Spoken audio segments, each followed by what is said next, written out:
So good morning guys. तो चलिए start करते हैं आज के यानी कि 24 जनवरी के इंपॉर्टेंट करंट अफेयर्स को। और आज बहुत सारे इंपॉर्टेंट प्रश्न हमें यहाँ पे मिलने वाले हैं, जिसमें सबसे इंपॉर्टेंट प्रश्न ये रहा आपके सामने कि अभी हाल ही में पराक्रम दिवस कब मनाया गया। तो इसका उत्तर होगा 23 जनवरी को। तो हर साल 23 जनवरी को पराक्रम दिवस के रूप में मनाते हैं। पराक्रम दिवस का मतलब हो गया साहस का दिन। किनकी जयंती होती है? सुभाष चंद्र बोस जी की जयंती होती है, जिनका जन्म हुआ था 23 जनवरी 1897 में। कहाँ पे हुआ था? कटक उड़ीसा में हुआ था। इसीलिए 23 जनवरी को ये दिन मनाते हैं। और इस बार उनकी 2026 में 129वीं जयंती मनाई जा रही है। और इस दिन को मनाना घोषित किया गया था 2021 में। पराक्रम दिवस यानी कि वीरता का दिवस, साहस का दिवस। अब सुभाष चंद्र बोस जी से कुछ इंपॉर्टेंट पॉइंट्स मैं आपको बता रहा हूँ। एक तो आप ध्यान रख सकते हैं 1938 में कांग्रेस का जो हरिपुर अधिवेशन हुआ था, वहां पे उन्होंने अध्यक्षता की थी कांग्रेस की। और वैसे इनकी जयंती के अवसर पर सुभाष चंद्र बोस आपदा प्रबंधन पुरस्कार भी दिए जाते हैं। अगर व्यक्ति को दिया जाता है तो 5 लाख रुपए मिलते हैं पुरस्कार के रूप में। संस्था को दिया जाता है तो 51 लाख रुपए मिलते हैं उसे पुरस्कार के रूप में। और ये पुरस्कार वाला प्रश्न किसे दिया गया, ये कल मैं आपको कवर करवाऊंगा। ठीक है, तो इनका जन्म कब होता है, कहां पर हुआ था, वो मैंने आपको बता ही दिया। अच्छा, ये 2-3 पॉइंट और ध्यान रखो, यहां से प्रश्न बनता है एग्जाम में। इनके कुछ फेमस स्लोगन है, नारे हैं, जैसे कि तुम मुझे खून दो मैं तुम्हें आजादी दूंगा। कई बार एग्जाम में प्रश्न आ चुका है। जय हिंद, दिल्ली चलो, ये सब इनके फेमस नारे हैं। वैसे इन्होंने कई सारी बुक्स लिखी है, 5-6 बुकें हैं इनकी, जिसमें सबसे इंपॉर्टेंट बुक ये है द इंडियन स्ट्रगल। इसके 2 पार्ट है। ठीक है, तो ये इंपॉर्टेंट रहेगी उन सब में। और इनकी एक ऑटोबायोग्राफी भी है जो इन्होंने खुद लिखी है। क्या नाम है? And Indian Pilgrim and unfinished autobiography है। ये ऑटोबायोग्राफी याद रखना किसकी है? नेताजी सुभाष चंद्र बोस जी की है। ठीक है, अगला देखते हैं। अच्छा, अगले में पहले मैं आपसे होमवर्क प्रश्न पूछूंगा। तो ये आपके सामने प्रश्न है, और सीडीएस के एग्जाम में ये प्रश्न आया था 2023 में। एक ये प्रश्न और लो, ये भी बुक वाला ही प्रश्न है, एसएससी सीपीओ में आया। एक ये प्रश्न लो, यूजीसी नेट में प्रश्न पूछा गया था, ये भी बुक वाला ही प्रश्न है। वो जो पहले प्रश्न पूछा था उसका उल्टा कर दिया इन्होंने। अब इनके नारे के ऊपर प्रश्न आ गया, आरपीएफ एसआई में पूछा गया, इसको लगाओ। अब उसी प्रश्न को उल्टा कर दिया, ऑप्शन में डाल दिया, एसएससी सीजीएल में आया ये वही प्रश्न देखो एक बार फिर से आया। अब आप देखोगे मैंने लगातार जानबूझ करके यहाँ पे एक जैसे प्रश्न आपके डाले हैं। आप सोचोगे एक जैसे ही प्रश्न बार बार क्यों डाल दिए, तो मैं आपको ये बताना चाहता हूं मेरे भाई कि जो मैं आपको प्रश्न करवा रहा हूं, एग्जाम में जो प्रश्न पूछे जा रहे हैं, तो वो प्रश्न रिपीट होने के चांसेस ज्यादा होते हैं। देखा ना, अलग अलग एग्जाम में सेम प्रश्न रिपीट हो रहा है। तो इसका मतलब आपको बिल्कुल ध्यान से चीजों को पढ़ना है, और सबसे बड़ी बात आपको रेगुलर रहना है। क्योंकि हो सकता है ऐसे ही अगर मैं आपको थ्योरी पढ़ा दूंगा तो आधी चीजें आपको ध्यान रहेगी, आधी नहीं रहेगी। लेकिन ऐसे क्वेश्चन की फॉर्मेट में आपको दूंगा, और वो भी वो क्वेश्चन जो एग्जाम में आ चुके हैं, तो वो आपको जरूर से ध्यान रहेंगे। और यही प्रश्न कई बार रिपीट भी होंगे। इसीलिए होमवर्क प्रश्न अब मैं आपको इस फॉर्मेट में करवा रहा हूं। ठीक है, तो ये ध्यान में रखना। अगला प्रश्न देखते हैं अभी। अच्छा, आज मैं आपको जनवरी के डेज रिवाइज नहीं करवा रहा हूं, आज मैं आपको होमवर्क दे रहा हूं। जनवरी में अभी तक जितने भी इंपॉर्टेंट डेज हमने पढ़े हैं, कमेंट बॉक्स में टाइप करो और देखो कि आपको कितने याद है। बाकी कल सारे डेज में आपको रिवाइज कराऊंगा।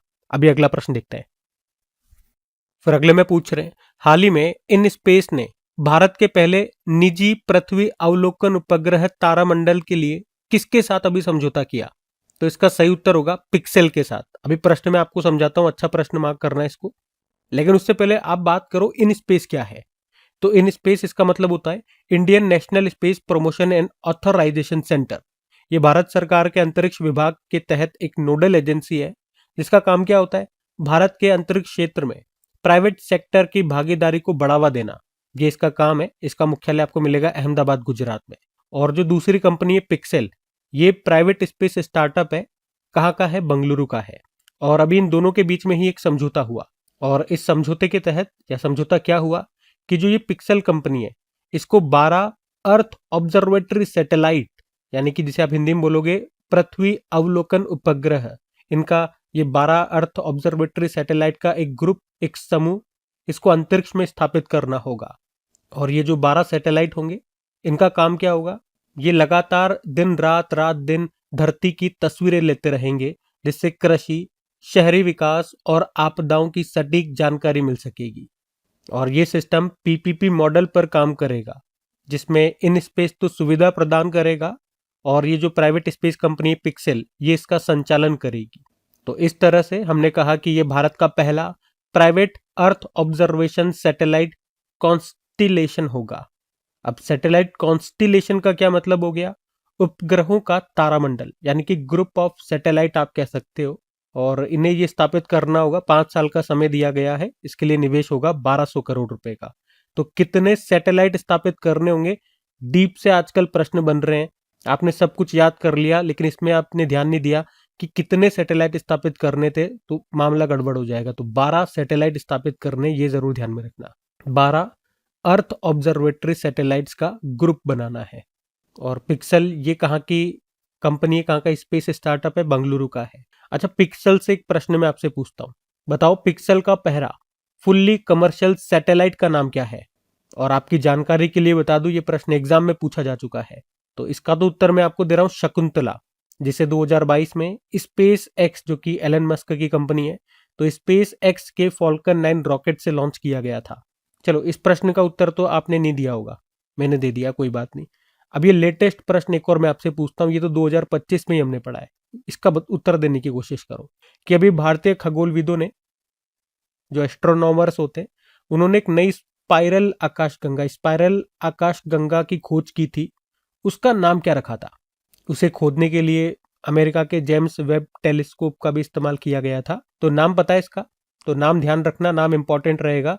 ये वाला प्रश्न देखना, किसी न किसी एग्जाम में आएगा, इंपॉर्टेंट प्रश्न है।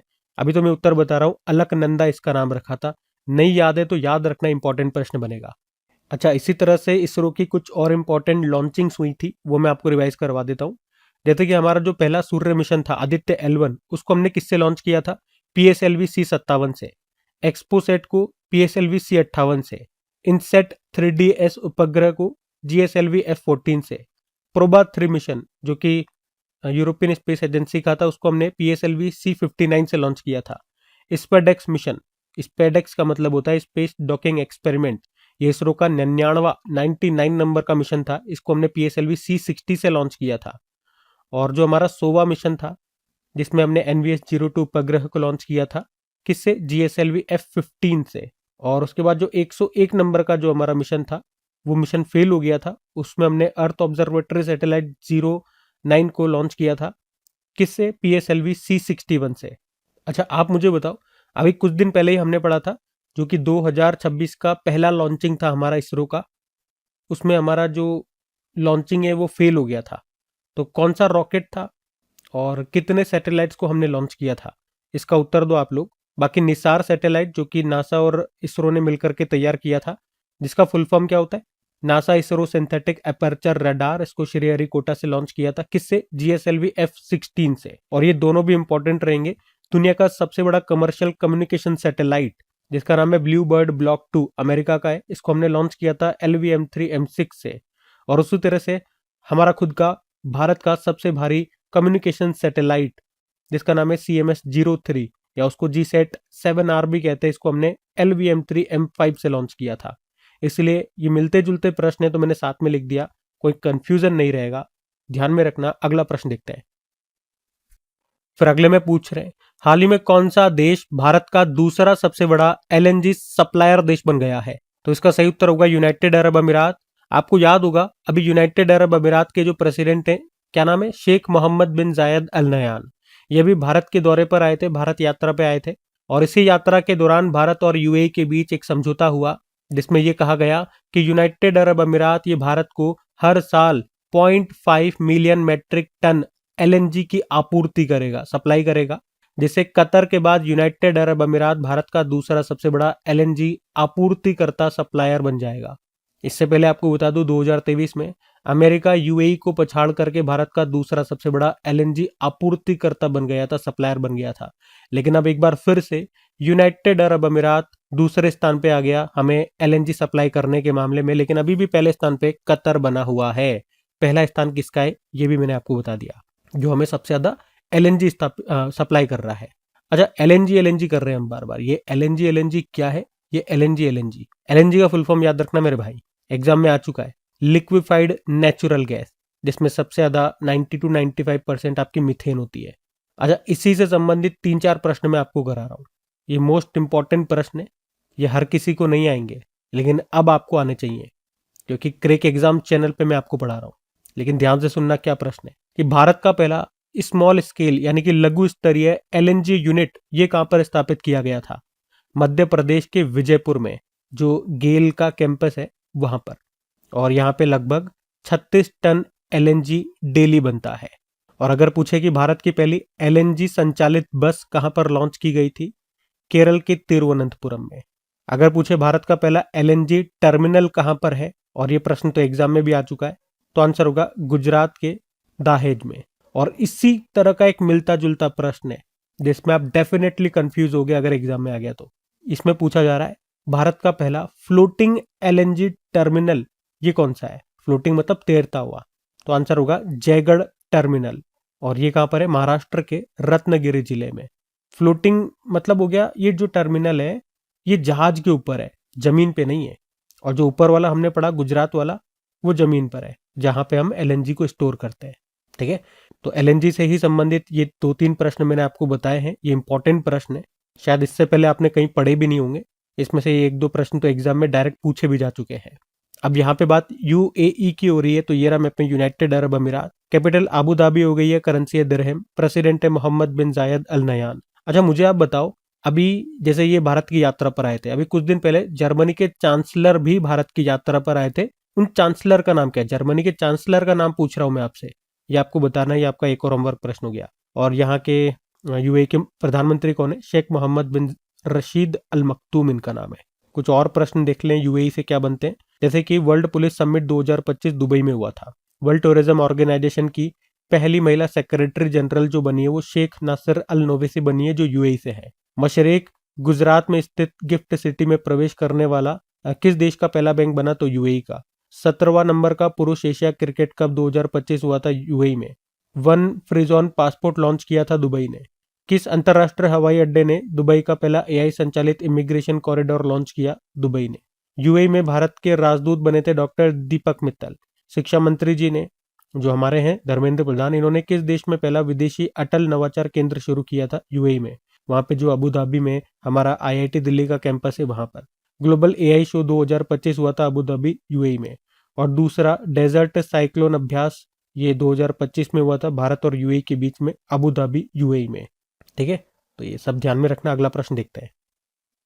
फिर अगले में पूछ रहे हैं अभी हाल ही में वर्ष 2025 का इंदिरा गांधी शांति पुरस्कार के लिए किसे चुना गया? तो इंपॉर्टेंट प्रश्न मार्क करना इसको।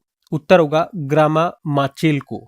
तो इंदिरा गांधी शांति पुरस्कार, इंदिरा गांधी पीस प्राइज, या इसी को इंदिरा गांधी शांति निरस्त्रीकरण और विकास पुरस्कार भी कहा जाता है।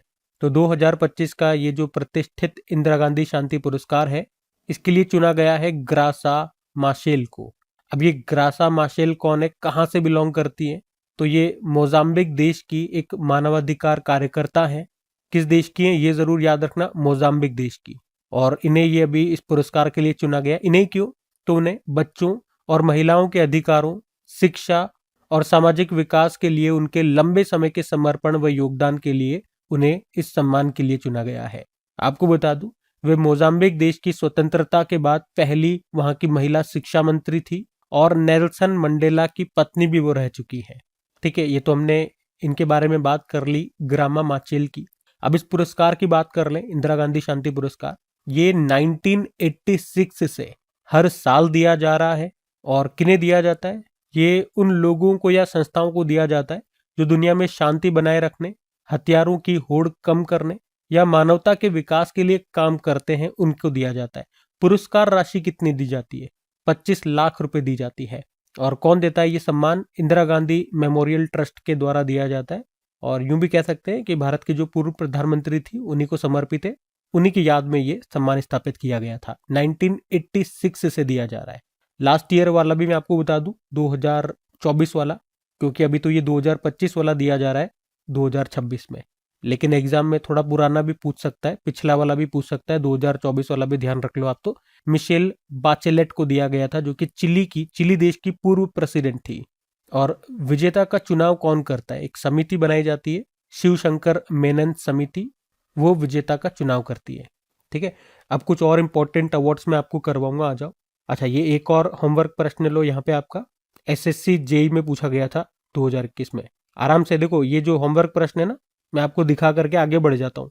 आप आराम से पढ़ो, ऑप्शन देखो और आंसर लगाओ। आंसर तो ऑलरेडी मैं पीछे थ्योरी में आपको दे ही चुका हूं, तो इससे आपको पता लगेगा कि थ्योरी को आपने बिल्कुल ध्यान से पढ़ा या नहीं पढ़ा, मतलब आपका कंसंट्रेशन पावर कितना वीक है या स्ट्रांग है, आप खुद एनालिसिस कर पाओगे।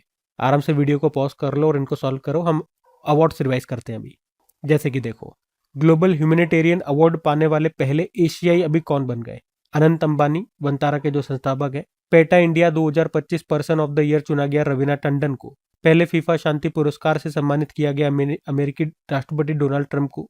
और पेलोस मार ग्रेगोरियस अवार्ड डॉक्टर टेसी थॉमस को मिला, मिसाइल वुमेन ऑफ इंडिया जिन्हें आप कहते हो। लोकनायक फाउंडेशन साहित्य पुरस्कार 2025 वेल्लामला सिमन्ना को, जो कि एक तेलुगु लेखिका है। मौलाना अबुल कलाम आजाद पुरस्कार 2025 शिक्षाविद है मोहम्मद लतीफ खान को।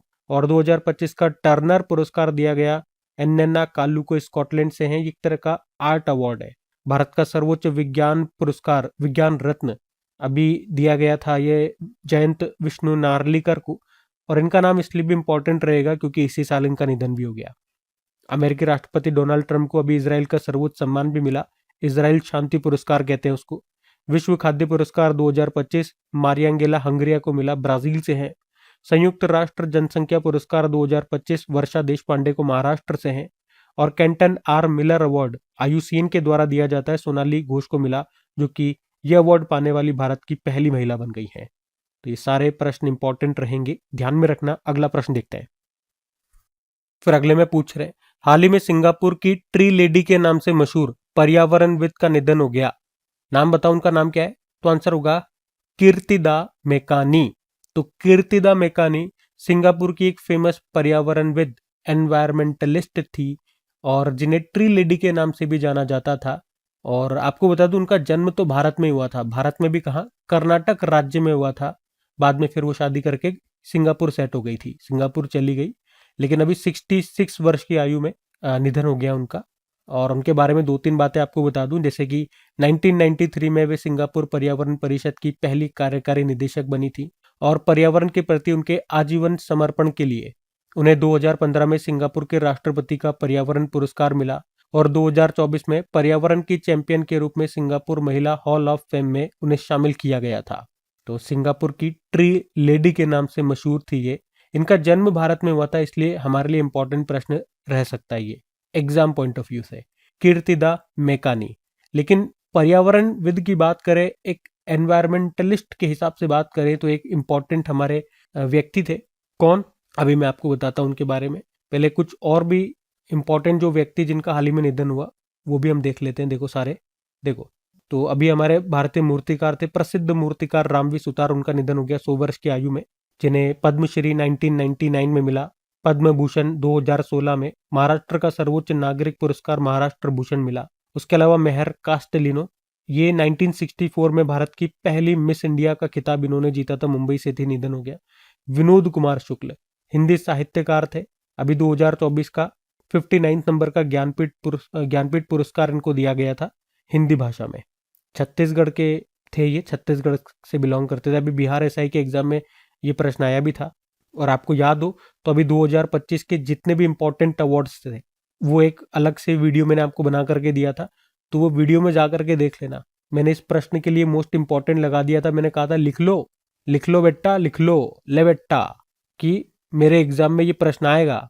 ले बेटा, मुझे पता चल गया, क्योंकि प्रश्न इंपॉर्टेंट था और आ गया एग्जाम में। उसके अलावा बांग्लादेश की पहली महिला प्रधानमंत्री खालिदा जिया का निधन हो गया।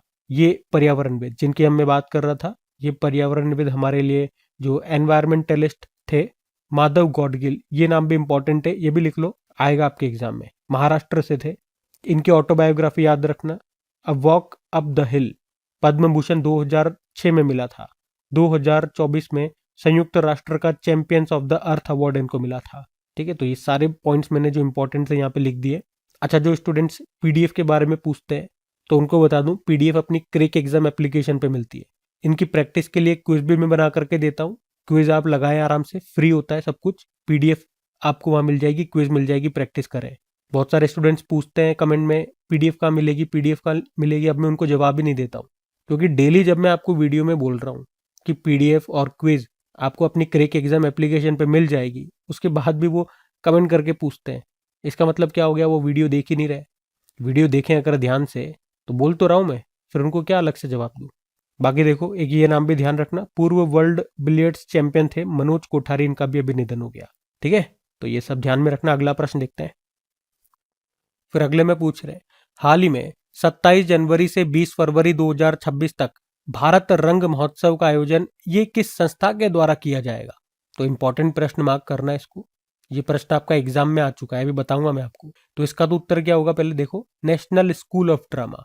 तो यहाँ पे हमने बात करी है भारत रंग महोत्सव की।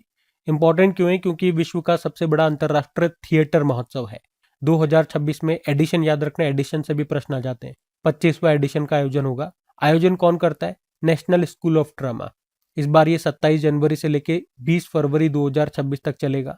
कहां पर? कोई एक स्थान नहीं है, भारत के अलग अलग 40 स्थानों पर इसका आयोजन होगा। और इसमें पहली बार 7 महाद्वीपों में से प्रत्येक का प्रतिनिधित्व कम से कम एक अंतरराष्ट्रीय प्रस्तुति के साथ किया जाएगा। और इस बार कुल 277 भारतीय प्रस्तुतियां यहाँ पे प्रदर्शित की जाएगी। और इस संस्करण में महिलाओं के योगदान को सम्मानित किया जा रहा है। अच्छा, इस महोत्सव के आयोजन करने का उद्देश्य क्या है? भारतीय नाटकों को बढ़ावा देना और अंतरराष्ट्रीय संस्कृतियों का आदान प्रदान करना। ठीक है, तो जो भी जिस भी तरह के यहाँ पे प्रश्न बन सकते हैं एग्जाम में, वो सब पॉइंट मैंने आपको करवा दिए। कुछ अब इंपॉर्टेंट फेस्टिवल में आपको रिवाइज कराता हूँ। उससे पहले ये एक और होमवर्क प्रश्न रहा आपके लिए, आरआरबी एनटीपीसी। और बाप रे, 2025 में देखो ये प्रश्न पूछा गया था, पिछले साल का ही प्रश्न है। मैंने कहा ना प्रश्न इंपॉर्टेंट है। भारत रंग महोत्सव से प्रश्न आ गया आपका पिछले साल। बाकी मैं फेस्टिवल्स आपको रिवाइज कराऊं। देखो, अभी बात करें न्योकुम यूलो उत्सव, ये मनाया जाता है कहाँ पे? अरुणाचल प्रदेश में। किस जनजाति के द्वारा? निशी जनजाति के द्वारा। अलिये लिगोंग उत्सव असम में मनाया जाता है मिसिंग जनजाति के द्वारा। अभी रक्षा मंत्रालय ने कहां पर शौर्य वेदनम उत्सव का आयोजन किया था? बिहार के पूर्वी चंपारण जिले के मोतिहारी शहर में। सूफी महोत्सव जहान ए खुसरो 2025 का आयोजन हुआ था नई दिल्ली में। हेरत उत्सव जम्मू कश्मीर में होता है। चापचारकुट महोत्सव मिजोरम में। शाश्वत मिथिला महोत्सव गुजरात के गांधीनगर में। होला मोहल्ला त्योहार पंजाब में। अट्टुकल पोंगल महोत्सव केरल में। याद रखना 10 दिनों तक मनाते हैं। इसी तरह से पोंगल उत्सव पूछेंगे तो तमिलनाडु में होता है, 4 दिनों तक चलता है। सरूल फेस्टिवल झारखंड में मनाते हैं। ठीक है, ध्यान में रखना सब। अगला प्रश्न देखते हैं। फिर अगला प्रश्न बुक से है। क्या है कि अभी हाल ही में लॉन्च एक पुस्तक है जिसका नाम है Charles of ambrosia, Ram Janmabhoomi challenge and response. पूछ रहे इस बुक को किसने लिखा है, लेखक कौन है? सुरेंद्र कुमार पचौरी। तो बुक का नाम है Charles of ambrosia, Ram Janmabhoomi challenge and response. इसको लिखा है सुरेंद्र कुमार पचौरी ने और इस बुक को लॉन्च किया हमारे वाइस प्रेसिडेंट सीपी राधाकृष्णन ने। तो ये जो बुक है, ये भगवान श्री राम की जन्मभूमि को पुनः प्राप्त करने की जो लंबी और कठिन यात्रा रही है उसका वर्णन करती है, उसके बारे में बताती है। और जो ये लेखक है ना सुरेंद्र कुमार पचौरी, आपको बता दूं, वे लिब्रहान आयोग के सचिव रहे थे। ये वही लिब्रहान आयोग है जिसे बाबरी मस्जिद डिमोलिशन की जांच के लिए बनाया गया था। तो ये उसी के सचिव थे, उन्होंने ये बुक लिखी है, तो ध्यान रखना। कुछ और बुक्स देखें तो ये एक बुक है the remarkable life of the only Muslim women in constituent assembly.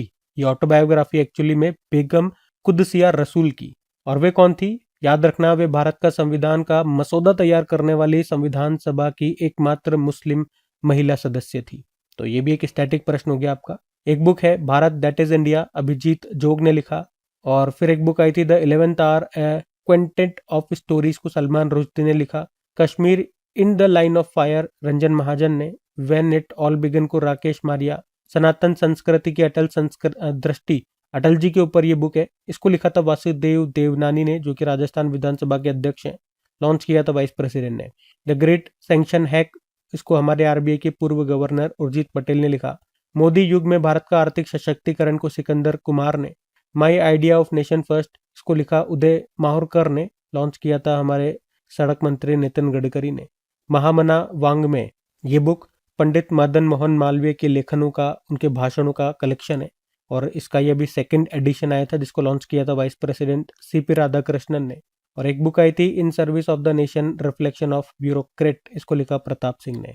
ठीक है, तो ये 11 बुक्स हैं, इंपॉर्टेंट है, ध्यान में रखना। अगला प्रश्न देखते हैं।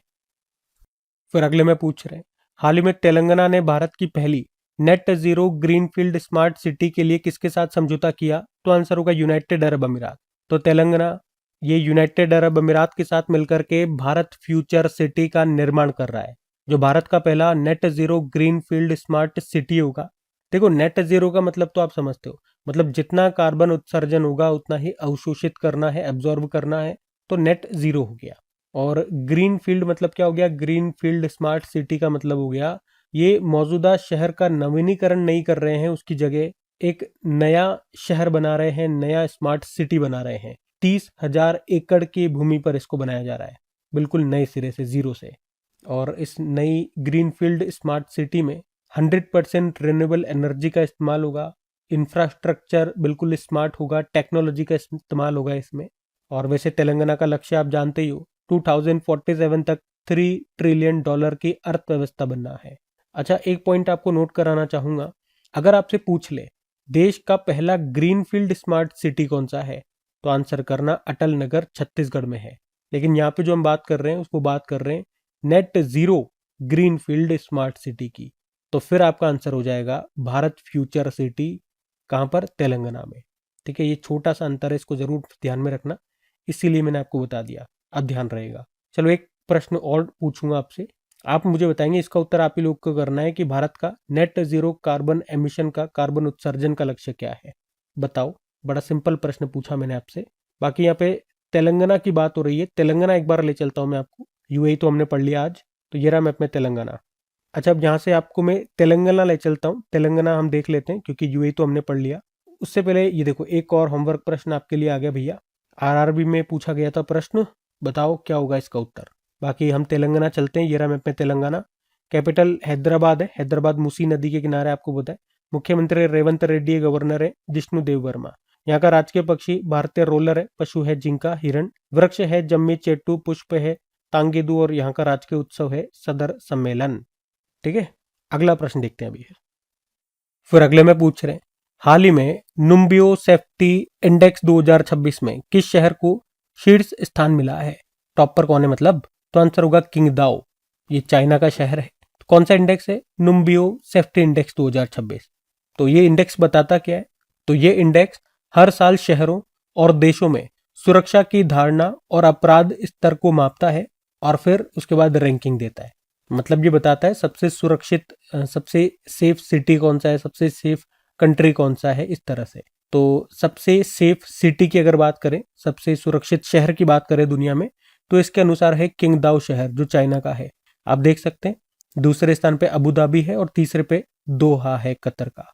और इसमें सबसे आखिरी में है 304वें नंबर पे, 304th नंबर पे प्रिटोरिया, जो कि साउथ अफ्रीका की कैपिटल भी है। ये सबसे असुरक्षित शहर बताया इन्होंने। वहीं भारत में बात करें तो भारत में सबसे सुरक्षित शहर बताया गया कर्नाटक का मंगलुरु, 46 नंबर पर है इस लिस्ट में, वैसे इसका स्कोर है 74.4। उसके बाद अहमदाबाद है। और सबसे अनसेफ भारतीय शहर कौन सा है, तो दिल्ली है, 255वें स्थान पर है। ये तो हमने शहरों की बात कर ली, विश्व में भी और भारत में भी। अब कंट्रीज के लेवल पे बात कर ले, तो सबसे सेफ कंट्री बताई गई है यूनाइटेड अरब अमीरात, और सेफेस्ट कंट्री के मामले में भारत की रैंक है 70, और भारत का स्कोर है 55.8। तो इस स्कोर के साथ भारत को मध्यम सुरक्षा श्रेणी, मॉडरेट सेफ्टी कैटेगरी में रखा गया है। और ये इंडेक्स जारी करता है नुम्बियो, जिसकी स्थापना होती है 2009 में, और इसका मुख्यालय आपको मिलेगा बेलग्रेड, सर्बिया में। अब इंडेक्स वाला प्रश्न है, रैंकिंग वाला प्रश्न है। अभी 2-5 दिन में मैंने आपको 2-3 बार 2025 की इंपॉर्टेंट रैंकिंग्स रिवाइज करा दी। आज मैं आपको रिवाइज नहीं कराऊंगा, आज उन्हीं में से 2-4 प्रश्न मैं आपसे पूछ लेता हूँ। ठीक है, तैयार हैं आप लोग? तो सबसे पहले आप बताना, भ्रष्टाचार धारणा सूचकांक, करप्शन परसेप्शन इंडेक्स आया था, उसमें भारत की रैंक क्या है और टॉप पर कौन है। उसी तरह से मानव विकास सूचकांक, ह्यूमन डेवलपमेंट इंडेक्स में बताओ, ग्लोबल जेंडर गैप इंडेक्स में बताओ, और sustainable development goal index, world competitiveness ranking जो आई थी। ये 5 प्रश्न मैंने आपसे इंडेक्स के पूछ लिए, इनमें भारत की रैंक और इसमें टॉप पर कौन था ये बता दो। हम अगला प्रश्न देखते हैं। फिर अगले में पूछ रहे हैं कि टाइम्स हायर एजुकेशन विषय रैंकिंग 2026 में टॉप 100 में शामिल होने वाला एकमात्र भारतीय संस्थान कौन सा है, तो आंसर होगा आईआईएससी बेंगलुरु। तो Times higher education subject ranking 2026 की हम बात कर रहे हैं, मतलब टाइम्स हायर एजुकेशन ने सब्जेक्ट के आधार पर वर्ल्ड यूनिवर्सिटी रैंकिंग 2026 की लिस्ट जारी की है, और इसमें आईआईएससी बेंगलुरु एकमात्र भारतीय यूनिवर्सिटी है जो कि टॉप 100 में है। और वो भी किस सब्जेक्ट में, तो कंप्यूटर साइंस में। तो कंप्यूटर साइंस सब्जेक्ट में आईआईएससी बेंगलुरु ये टॉप 100 में आने वाला एकमात्र भारतीय यूनिवर्सिटी है। कौन सी रैंक मिली है? 96। मतलब वैसे तो अलग अलग सब्जेक्ट्स हैं, टोटल 11 सब्जेक्ट्स में ये रैंकिंग इन्होंने जारी की है, और भी कई सारे भारतीय यूनिवर्सिटीज इन लिस्ट में है। लेकिन हम बात करना चाह रहे हैं कि टॉप 100 के अंदर कौन है। तो टॉप 100 के अंदर केवल एक ही यूनिवर्सिटी है, वो IISc बेंगलुरु है। और कौन से सब्जेक्ट में? कंप्यूटर साइंस में। मैंने आपको रैंक बताई 96 है। और इसी सब्जेक्ट में अगर बात करें टॉप पर कौन सा यूनिवर्सिटी है, तो ऑक्सफोर्ड यूनिवर्सिटी टॉप पर है। ठीक है, तो ये था इसमें। बाकी ये थी आज की हमारी करंट अफेयर्स की क्लास। कमेंट करके जरूर बताना सेशन आपको कैसा लगा। आप में से कोई स्टूडेंट पहली बार हमसे जुड़ रहे हैं तो कमेंट करके जरूर बताना। वीडियो को लाइक नहीं करा तो लाइक कर देना, शेयर जरूर कर देना। बाकी चलो अभी कल के करंट अफेयर्स का हम क्विक रिवीजन कर लेते हैं और सेशन एंड करते हैं।